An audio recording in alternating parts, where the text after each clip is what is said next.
building interaction strategies, providing predictability and consistency.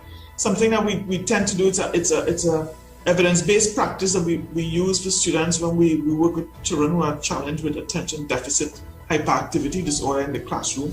And a lot of times, students who have been defined or labeled as truant and bad behaving students, difficult, they're the ones we have found if they had a diagnosis, coming back to the word you mentioned, yes, and we would identify them as having attention, maybe perhaps ADHD or other behavioral issues that needed a lot of predictability and consistency in the learning environment, in learning routines that could help them to achieve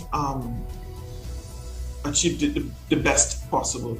Teaching students how to change channels. So the things that might have been stimulating or they've been exposed to, how they could change channels to get the right kind of feedback systems and recognizing their areas of strength and then using feedback to change their negative thinking.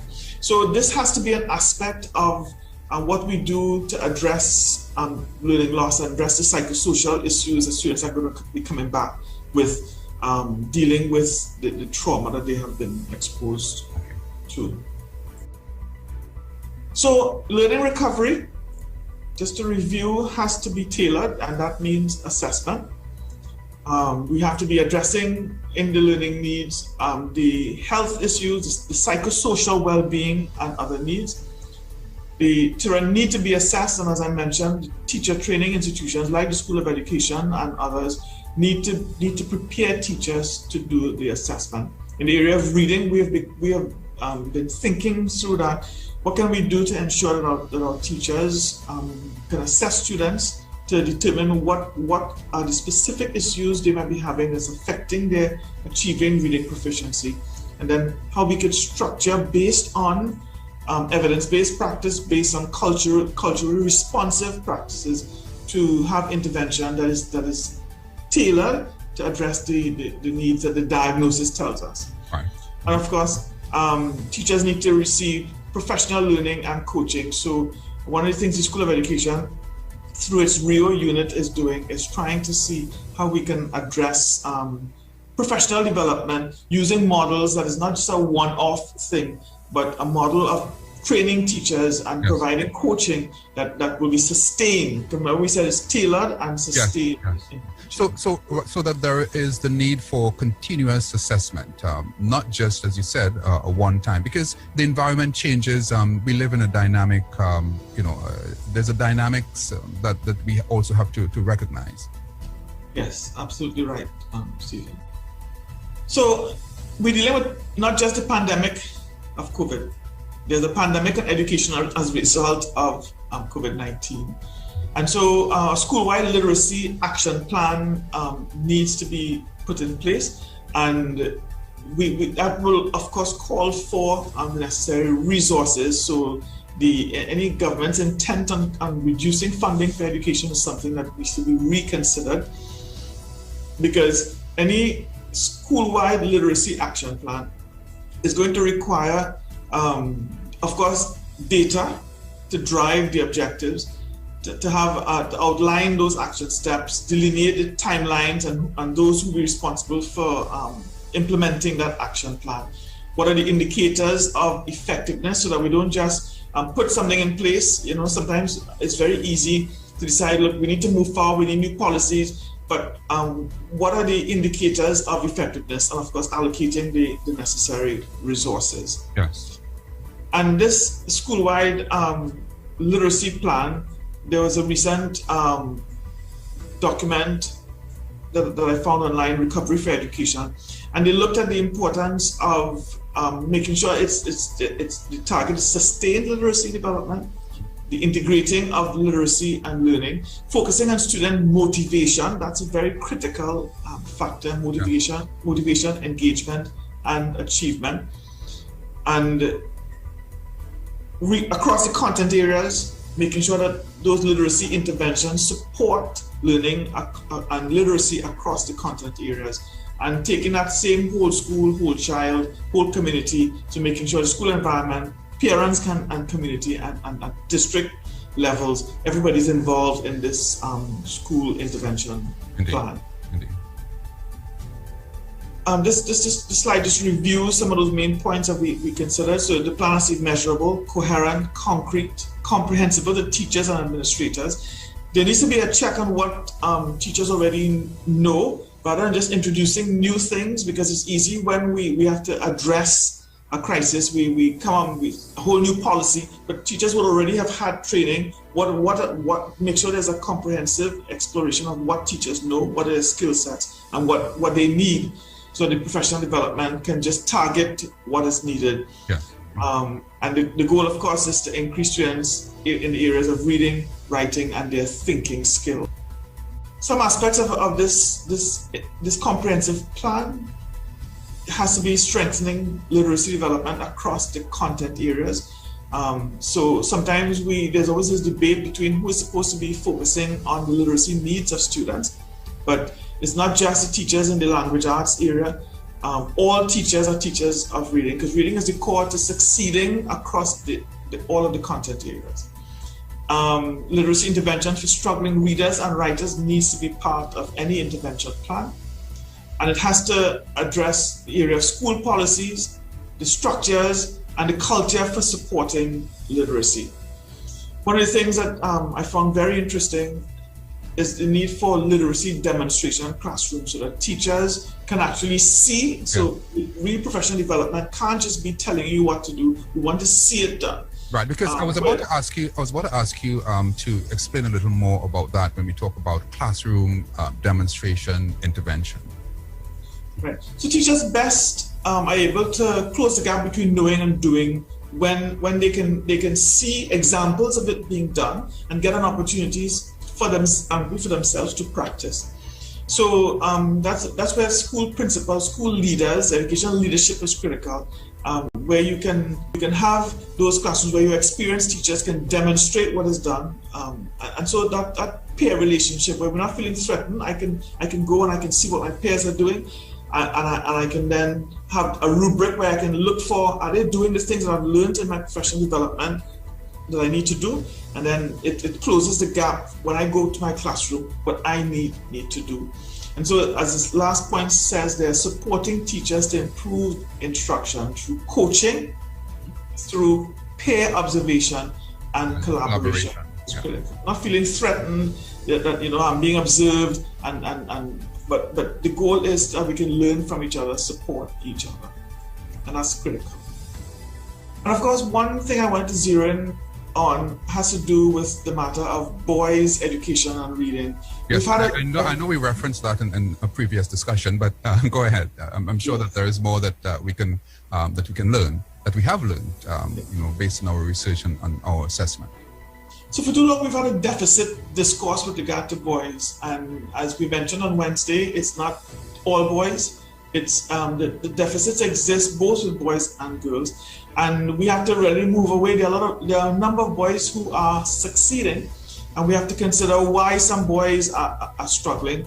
And generally, in the past, we focused on in this whole issue of gender disparities. We focused on things like the lack of male role models in the classroom, and the whole issue of where boys have felt, if I succeed, then my whole masculinity, the whole masculinity policing, that if I'm doing very well, people are going to think I'm less of a man. And we focus on addressing those kinds of issues. So that's why, for example, they implemented single-sex schooling and a number of other initiatives that didn't really give us the success that we wanted to address the gender disparities.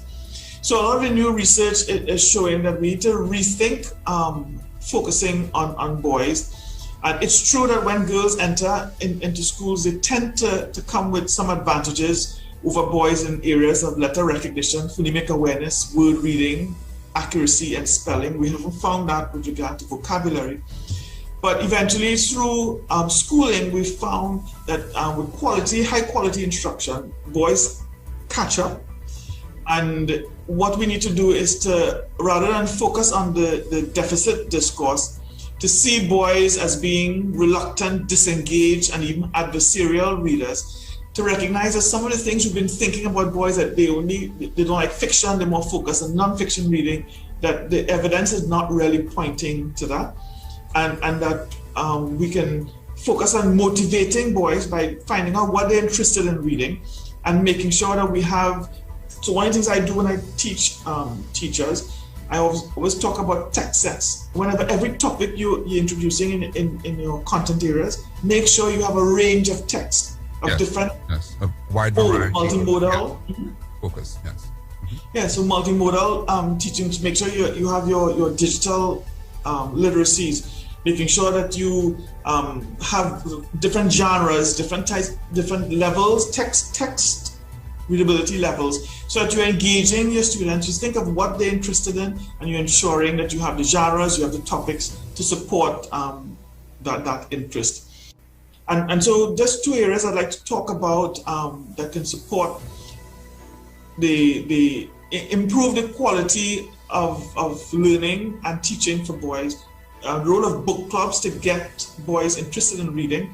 And so this study I found really fascinating, where they found that book clubs provide an environment where boys demonstrated they love reading. Boys admire having friends who read. And so when you get them in a book club and you have selections that are interesting to boys, that focus on models, for example, Trinidadian men, Caribbean men who are writers, that we can really find boys developing an interest in reading, and we can move away from the deficit discourse that boys don't like to read and that they have reluctance with regard to reading. You know, and we've had some very notable writers in the past, and currently, Dr. Scarrett, we can reference people like Michael Anthony, Days by the River, and there's so many other Caribbean writers who have gone on to do very well globally. So that so it's not necessarily a lack of interest, in reading, but more so finding that approach that where boys can be motivated to read and to basically fall in love with language. Yeah, two things we've been doing at the School of Education ever since I came to UWI. Every year I've been focusing on World Read Aloud Day, and I try to bring in a lot of young men who are involved in oratory and have them come and do read alouds. And we're surprised how boys, one way to make them interested in reading is to model, high quality reading with modulation and all those prosodic elements that make reading come alive. Yeah. And so the book clubs is one way where you can bring local authors in, and every year you have all of these Caribbean authors that are showcased with the, I'm trying to remember that event they have every year where they look at all the Caribbean texts that have been produced, or our local authors, but having them come and do read alouds, getting the right books in boys' hands can make them prolific readers, expose them to quality literature and strong reading models, could get them started to develop their own reading abilities. And I'm thinking as well, Dr. Scarrett, about community, book clubs, which can be developed and in a sort of a decentralized format across the country, so that every community, we have 14 regional corporations. We can have a book club in each municipality. I hope the right people are listening to your suggestion. That is excellent.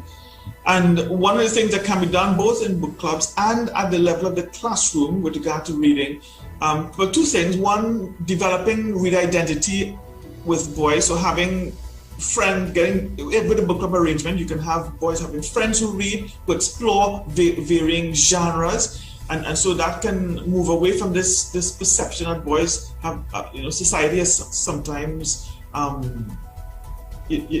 cause boys to think that if I read a lot, maybe it takes away from my masculinity.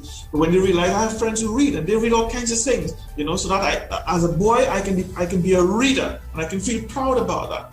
And that gives me, opens up opportunities for me to do well in all of my subject areas. But readers' theater is one thing I really try to encourage teachers to do. Is something that as a child I remember with my parents, they did that. They had us, reading a lot of Shakespeare, reading a lot of books that contain dialogue, and we enjoyed without having to memorize anything, just looking at those characters and seeing those characters come alive, and lots of interesting discussions with my parents about these characters, the themes.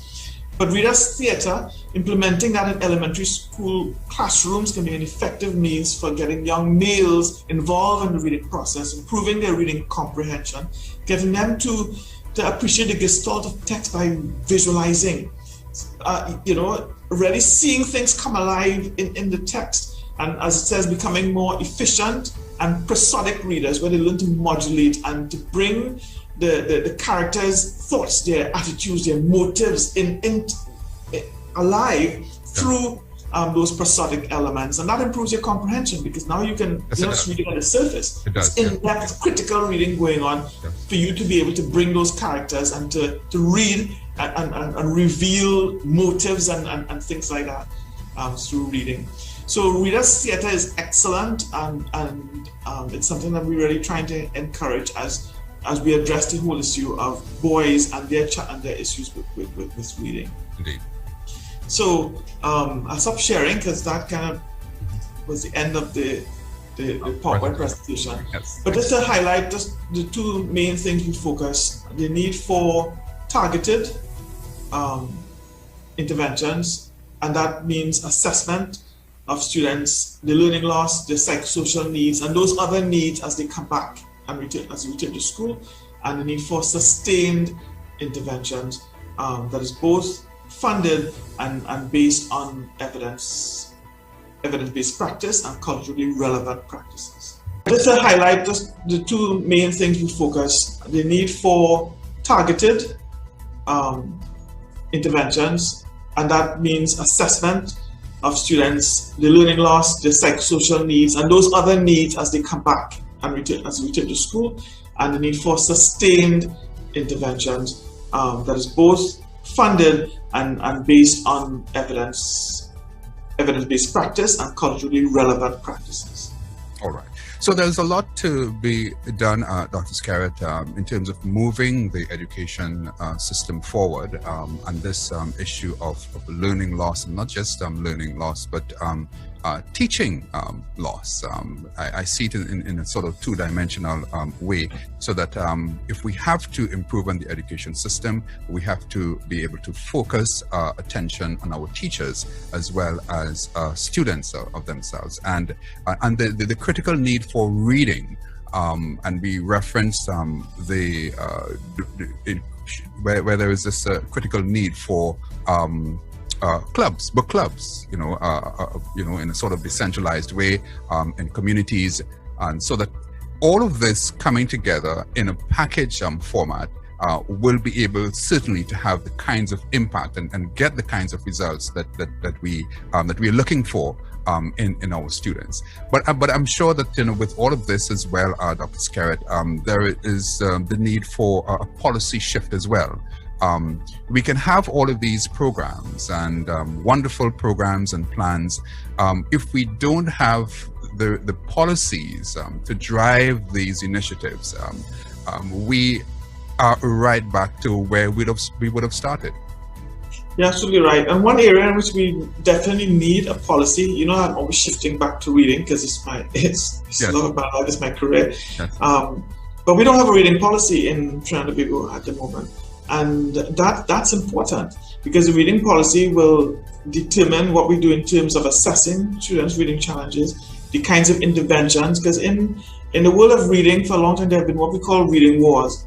And that's because people, as they do research, as they promote their views on what will work to address the reading challenges worldwide, and of course in the Caribbean and Trinidad and Tobago, people have their own ideas, and so we're always shifting.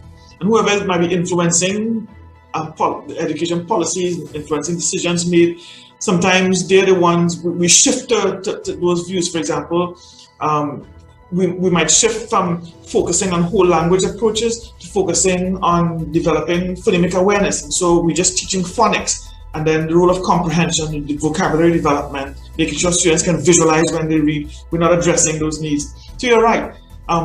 Policies are important. We need a reading policy in Trinidad and Tobago. that is going to guide what was done in terms of teaching literacy, and in so many of the other areas, policy shifts is critical. Very important, yes. And this is a Citizens Community Forum. I am Stephen Cummings. I'm talking with Dr. Paulson Skerritt, lecturer in education, teaching of reading literacy, School of Education, Faculty of Humanities, University of the West Indies. And the topic, treating with education in a pandemic. Dr. Skerritt, I think we can leave it there at the moment. We are so happy that you were able to get that PowerPoint presentation in. Unfortunately, we had some technical issues on the first occasion, but I think we got the connections. We were able to correct that at this time around. Dr. Skerritt, thank you again for talking with us on the Citizens Community Forum. Thank you for having me. Well, we take a break right now, and when we come back, we are going to talk with some members of the Trinidad and Tobago Association of Psychologists. More when we come back.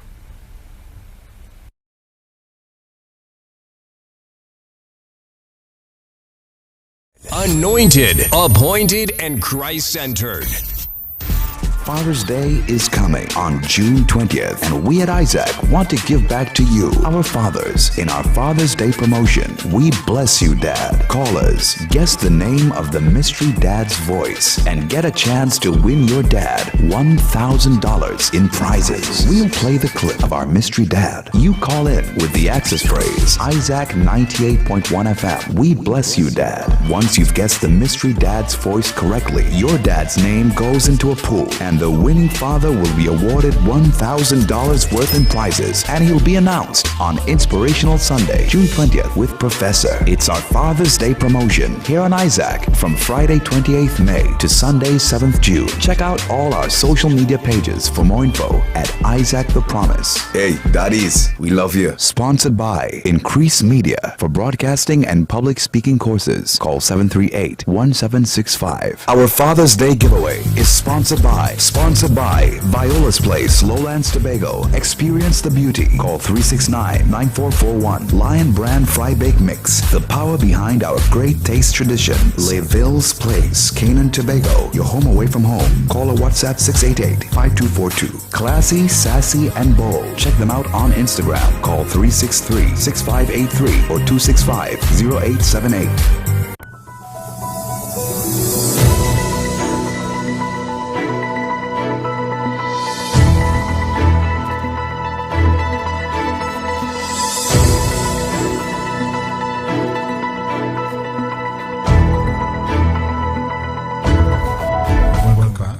Citizens Community Forum. I am Stephen Cummings, and in the next half hour I will be talking with members of the Trinidad and Tobago Association of Psychologists, and the topic will be treating with mental health.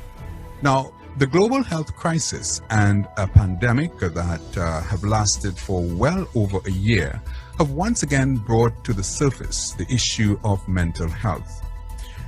In order to address this human condition, intervention is urgently needed to support persons, families, and communities that are struggling with the effects of the COVID-19 pandemic. We have seen many stay-at-home orders, curfews, public health restrictions, and national economic lockdowns, which for many have resulted in fear, anxiety, uncertainties, depression, and even hopelessness.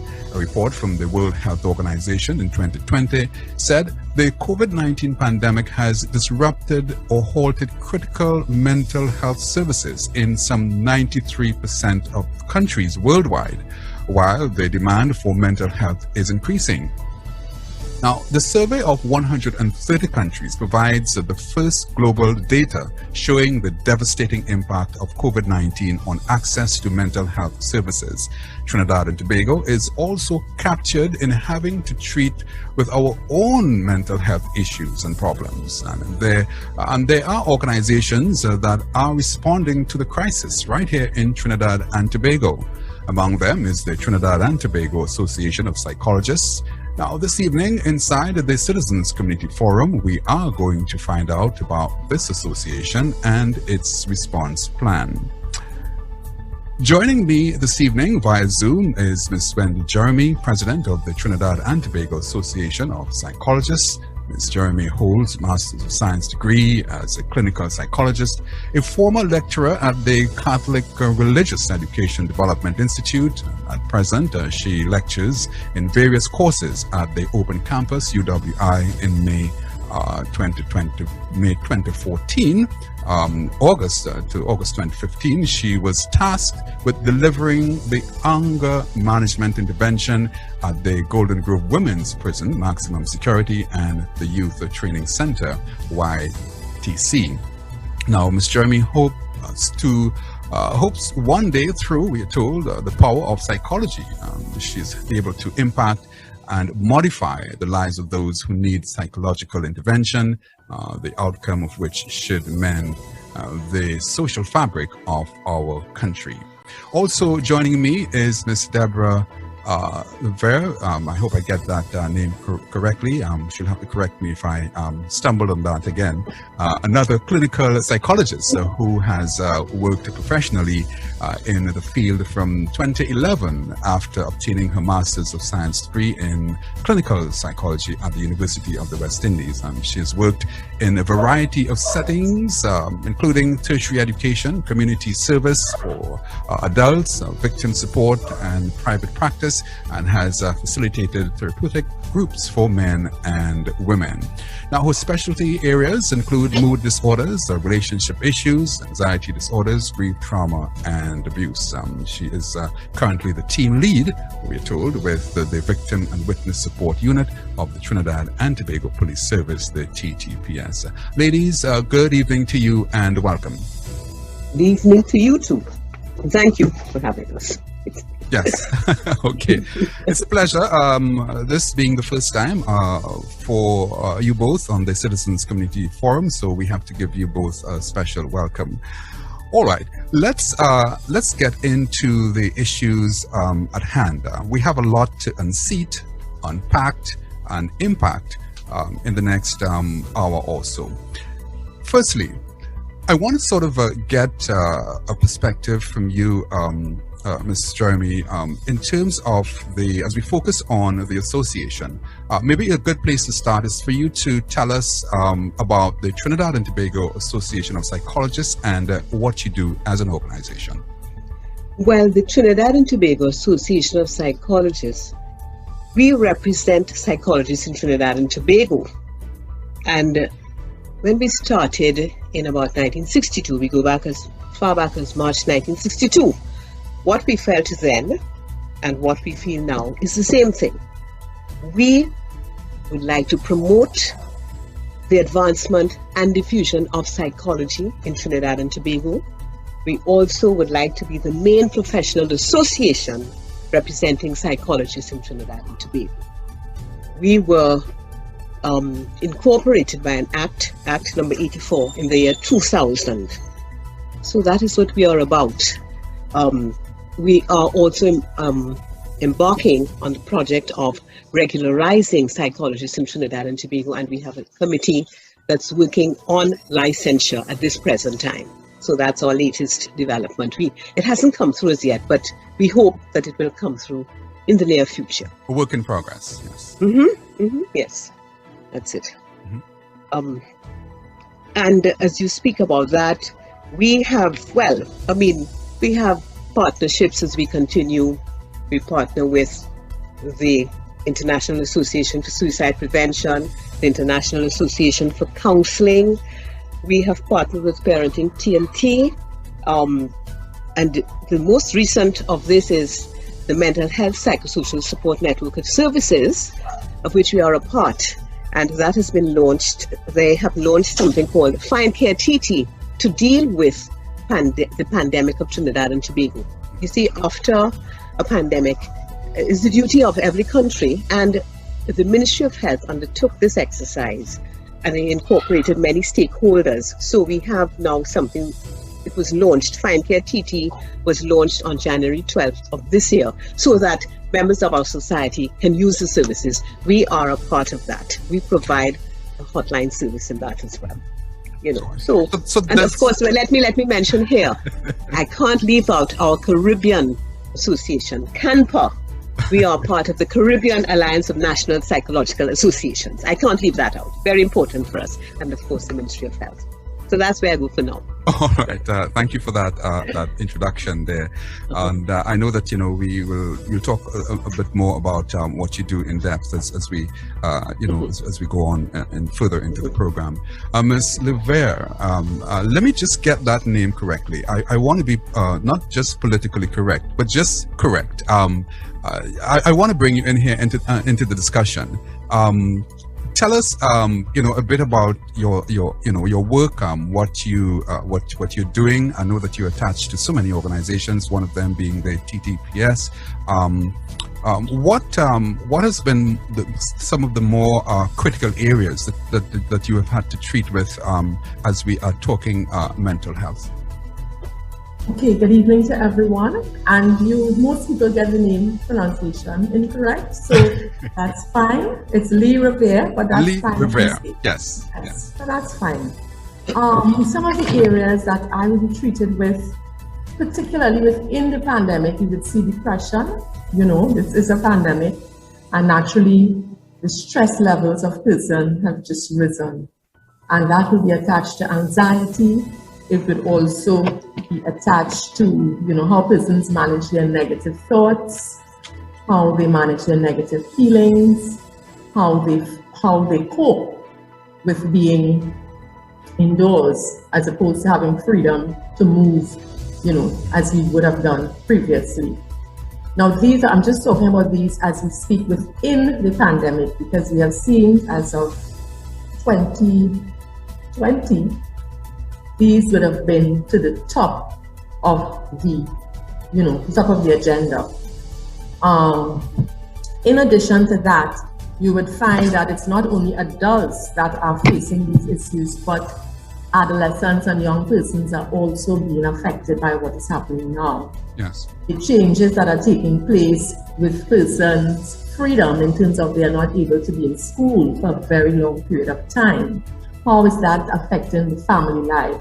How is that affecting the parents at home? And how is it impacting on the children who also have to be home? Yes. So relationships is also a big issue now, because we would find if persons' relationships were not going as they would have liked it, it may now be magnified simply because they're spending more time in a space. An escalation, yes. That's right. So there may be frustration, and with frustration can come, sometimes it can come some type of abuse can take place, and not just between adults, but also with children. Children become part of this, and children become traumatized.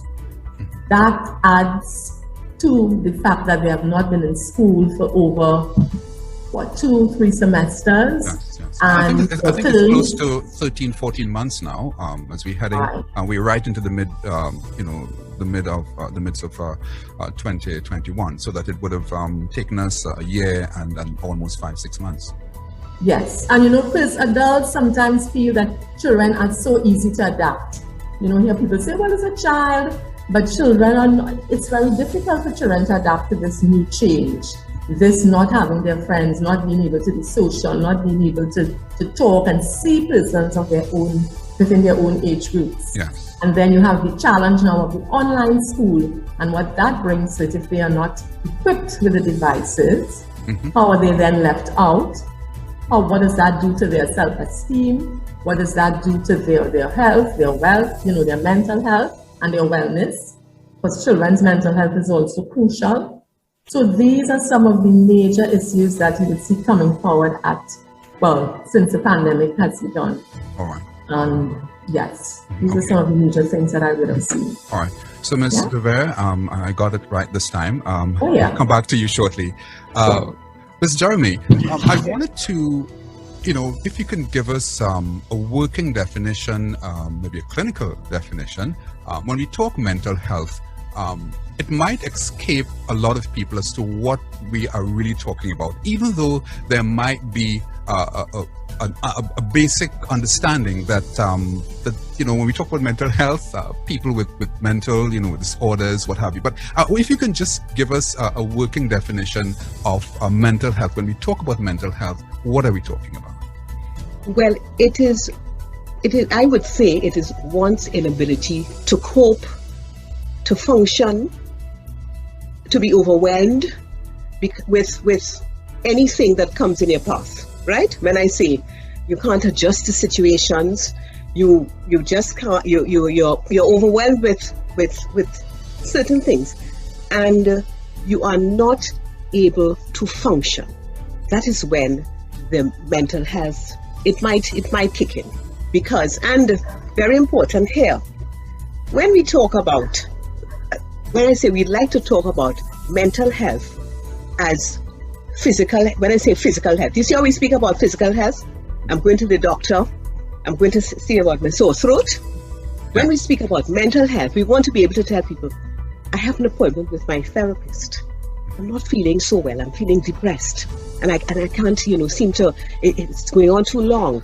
It's a little frequent, it's very intense, so I need to check up on it. That is what we do when we talk about mental health, so to speak. We want to come to that place when we can speak about it freely like that.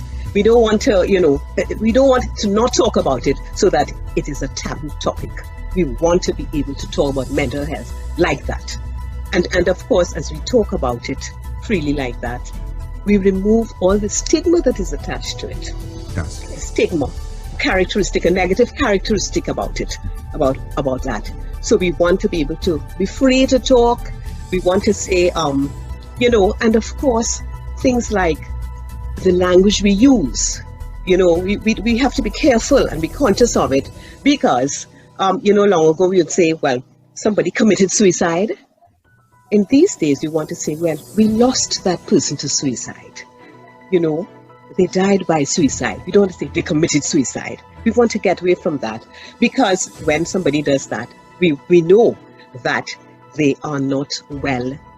They don't, and their reality is skewed.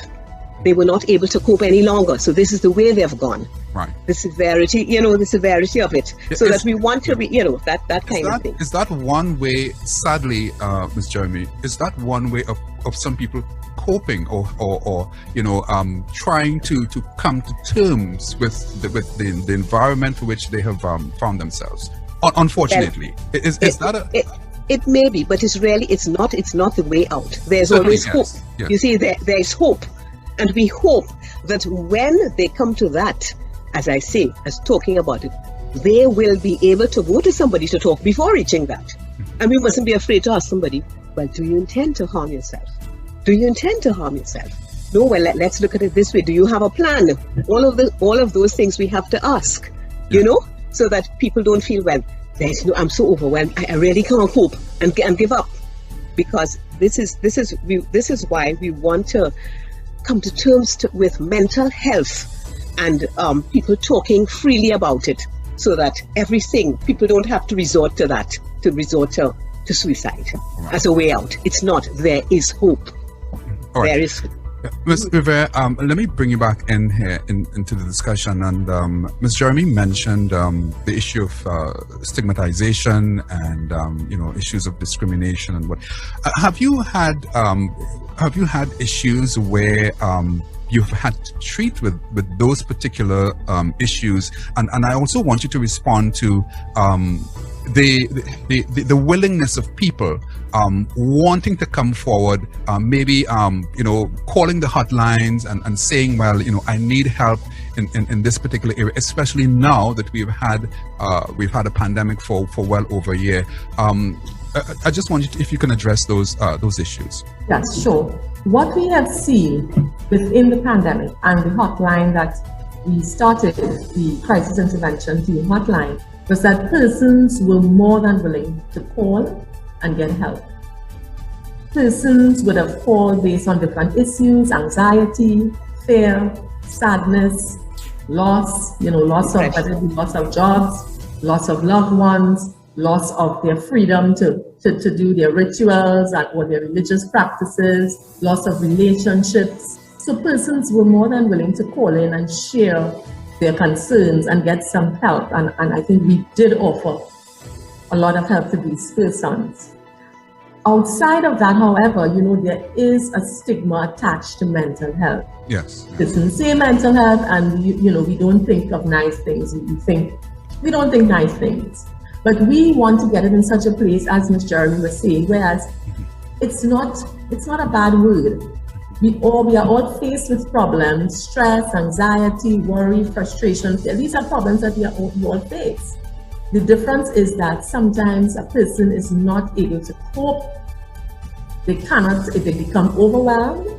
And when they become overwhelmed, then the scales become tipped and it's no longer, they cannot cope healthy with it. So they may lead to, things where they may need to reach out for professional help.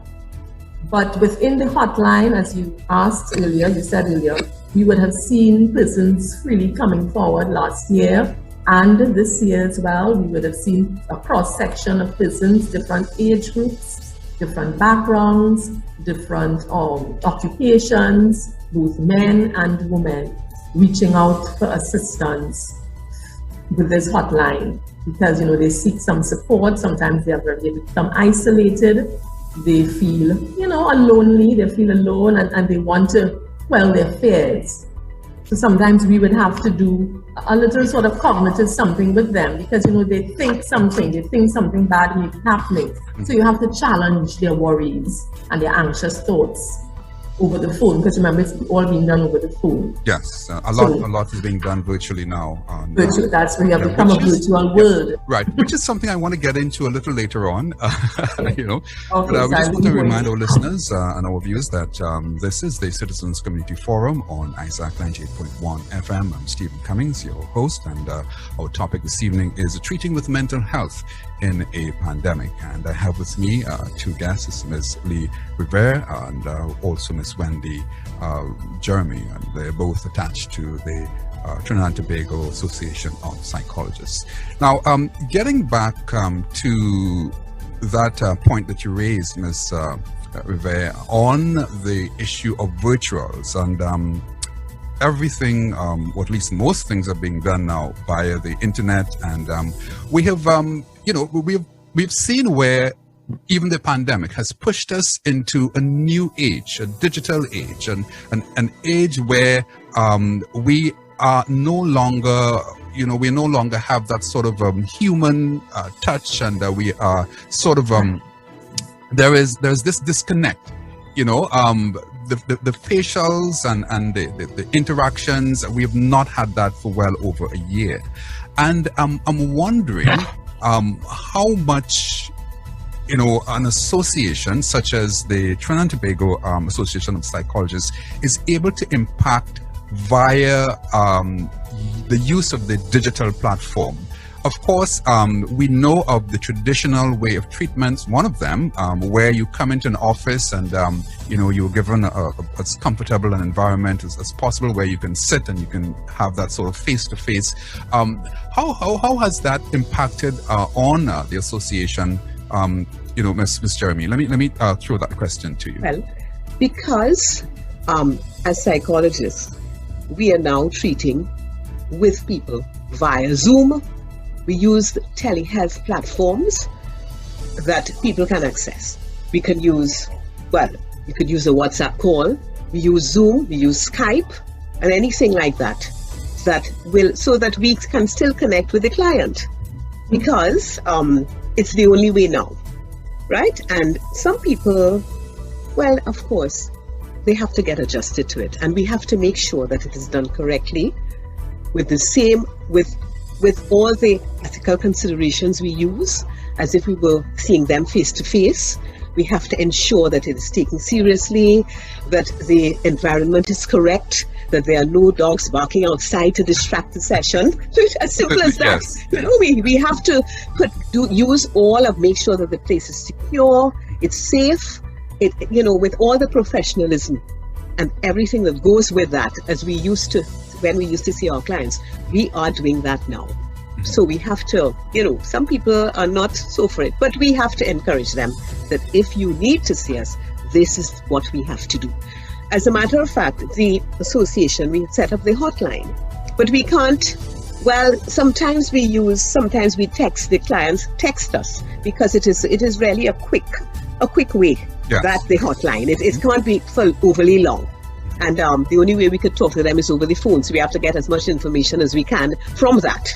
But our private clients, we see like how we're seeing you, talking like how we're seeing you, with everything put together so that it's professional, it's taken seriously, it's safe, no distractions, and of course, a time that is convenient for both client and counselor. That's how we set the situation up. That's what we have come to. And we must understand that this may well be the way forward for a very long time. Yeah. It must not be ever left out, because going back to that, I do not think so. So we have to face the reality that this is what we are going to forward like that. We have to go that way. Let me bring you in here. I'm sure that you are in agreement with some of those points made by Ms. Jeremy, and in your practice, and as I said, the question has always been how effective can professionals like yourselves be when you have to use this new medium and having to interface with clients and respond to their urgent needs and concerns. Okay. Well, we must remember we are all adapting to what we call the next normal. And in adapting to this next normal, we have to learn these new ways, as Ms. Jeremy stated. Persons may be unwilling sometimes, but we do not want to forget or to disregard our clients. It is imperative that these persons, especially in a time such as this, can still reach out to us, can still see us, can still talk with us, can still have a session, so that we can do what we normally do. Now, it's what this has taken from us, from me particularly, it takes some time in explaining to person why this is the way to go, because some people are still very much old school, if you want, for want of a better term, so they want to sit with you. Yes. And yes, sometimes you can do that. Maybe you could have done that a couple months ago, yes. Or you might still be able to do it now according, but generally that you cannot have that being done on a large scale basis, because we know what's going on. So you have to now inform, educate persons as to why this can happen, the confidentiality as Ms. Wendy is speaking about, because that is critical. Yes. Sometimes you see persons in their homes, they do not have a private space. Yeah. And that's one of the reasons that I raised the question, how effective and how impactful, professionals, like yourselves are able to, to be with all the distractions that we have around us. It has been affected somewhat. So it has been affected somewhat because persons sometimes just do not have a private space. So you're not able to do what you want to do with them, because you have to also consider what is their situation. You do not really want other persons to hear, because it could be a risk to them. Yeah. So if they are unable to do that, you have to now challenge it. It creates a challenge as to how do you move from here. Because sometimes a person just cannot get a space that is private. Remember, we are now coming into people's homes and expecting them to change their setup because of this pandemic, and that is not always feasible. That's right. Yes. Yes, thank you. So I'm saying, so we do that. We prepare the space, we will prepare them. But the only thing we wouldn't have control over is if somebody's partying outside, buying scrap iron or battery wine. That we can't control that out there. We can't control that. Yes, one of the challenges. Yes, that's the only throwing. Yes, and the water, buying water, and so on. But I think we have adapted very well to the virtual space. Okay. Virtual space. Yes, we have done it very well. And it just, one or two clients who may not, come to it, but eventually they have to, because it's the only way, Yeah. All right. And you're listening to the Citizens Community Forum. I'm Stephen Cummings. This evening we are talking treating with mental health in a pandemic. And I have with me Ms. Lee Rivera and Ms. Wendy Jeremy from the Trinidad and Tobago Association of Psychologists. And there's so much to impact, as I said, and to treat with this evening. We're hoping that we can get through many of the issues that we have on our agenda. Now, ladies, we have just about 5 minutes again before we go to the break. But before we go further, I just wanted if you can give us some areas or some pointers as we talk about mental health. Some of the preventative measures that we can adopt, that persons can adopt, citizens can adopt, who have who face with the current environment. Some of the preventative measures for safeguarding against mental health issues. Maybe I can start with, again, Ms. Jeremy. Safeguard. Mm-hmm. A lot of people are making themselves very unhappy with how life is presenting at this present time. And how it's presenting. It has presented, it's uncontrollable, undesirable, and unexpected. And that's COVID. You see? So that how do we adapt to that? The only thing we can do right now is to embrace it. Embrace the truth that COVID is here to stay. That's what I'd like people to understand. And by embracing it, we will be able to make the next step forward, and control only what we can control. And the only thing we can control is ourselves in this moment. Because if we don't do that, there's nothing. We will be scared all the time. Our hearts will race. We'll just sit and wait for there's no magic wand to be waved here. We have to get up. Yes. Get up and face it. The truth. This is the truth. This is the reality that COVID is here. We can't control it. Okay. It's there, and we can control ourselves. Yes. Go ahead, Beth. Ms. Rivera. Yes. What I would like to say, based on your question, a lot of persons have shared with me that sometimes they have a lot of worry and a lot of anxious thoughts. So one of the some safeguards that they can do to challenge these worries and these anxious thoughts, which puts them in a sort of not a good place, they ask themselves certain questions. Simple questions. The first question you'd ask yourself, is this thought true? Mm-hmm. Okay? How do I know it's true? Yeah. Am I in a dream? Am I dreaming? I'm usually... Right. Is it 100% true and always true? Because nothing is 100% true and always. I mean, very few. And there are exceptions. What is the evidence for these thoughts? What is the evidence against the thought? Has the thing I'm worried about ever happened before? What actually happened? How did I cope? So these are things to try to challenge these thoughts they're having, and they may then see, but wait a minute. What I'm thinking, it really is not, this just happened once out of 1,000.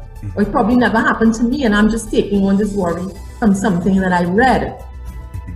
So that is some safeguards that person can take. They need to have some questions in order to challenge these thoughts and worries that they may be going through at that time. Mm-hmm. You're listening to the Citizens Community Forum. I'm Stephen Cummings, and with two of our professionals here, Ms. Lee Rivera and Ms. Wendy Jeremy, both from the Trinidad and Tobago Association of Psychologists.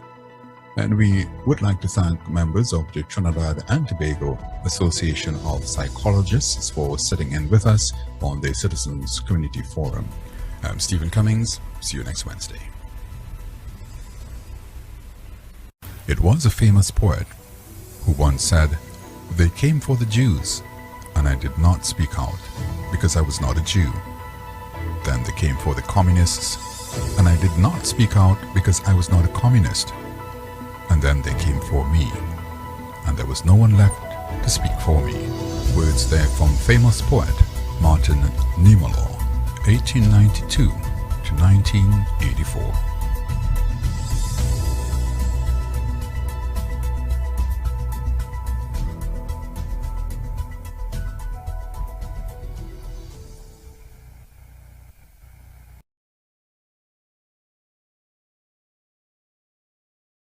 of the Citizens Community Forum. When we talk about witness protection in Trinidad and Tobago, do you have any concerns that we may still not have the proper kind of witness protection program? Our witness protection program is not the best protection program. We have had complainants wanting protection to give information about a police officer because they fear for their life. But Mr. Cummings, I think you hit the nail on the head a little while ago, because with the COVID and with the pandemic, it has caused a lot of institutions to treat with the way you deal with business in a more efficient way. Let's discuss the issues. Let's dialogue towards developing a deeper understanding, fostering an atmosphere of peace, all towards creating better, stronger families and communities. Right here on ISAC 98.1 FM, every Wednesday, 8 to 9 p.m. The Citizens Community Forum. Your host, Stephen Cummings.